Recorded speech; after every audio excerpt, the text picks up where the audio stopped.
A function is a stored function. Functions are very much like stored procedures. They have a name, they're stored in the database, they can be executed again.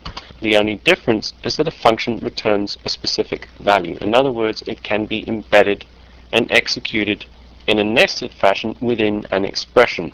Create function syntax. As with create procedure, you use create or replace to replace an existing function. If the function doesn't exist, it doesn't matter, it executes the create option. Again, the parameters in, out, and in, out are exactly the same as with a procedure. Passed in by value, passed out by value, and passed in and out by reference. The data types have the same restrictions in that varchars will be passed in as varchar2 without the specifier at the length of the varchar2. The difference with the function is that it has a return data type or a return clause. Here's the alter function syntax, which simply does a compile exactly the same as the alter procedure syntax. The drop function syntax is the same as procedure, except that it drops a function. Let's look at an example of a function. We've seen this function before. This is a function that converts Fahrenheit values to Celsius. This function is required to return a value because I'm executing it from the command line inside a dbms output exec procedure. When executing any kind of procedure outside of another PLSQL block or procedure, you use the exec, or short for execute command. It means execute the procedure.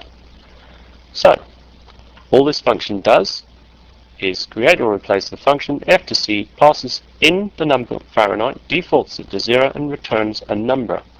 Here is the function. It's doing a round Fahrenheit minus 32 multiplied by 5/9, and it's rounding to 0 decimal places. The key to the function is this return statement. Note that everything is embedded on a single line in this function. So, let's simply create that function and use the alter function command to compile it. And now let's go and execute it with this code. Again, I'm setting server output on, and then additionally in this function I am enabling the buffer for dbms output text to be 1 million characters. It's a bit excessive for this function, but if you have a lot of stored procedures outputting a large amount of dbms output within the procedure, if the buffer exceeds 1 million characters, your output will actually stop and it will crash the procedure it's in at that point in time. So be aware of how much output you're actually sending to the screen with dbms output. Let's copy this and run this in SQL+.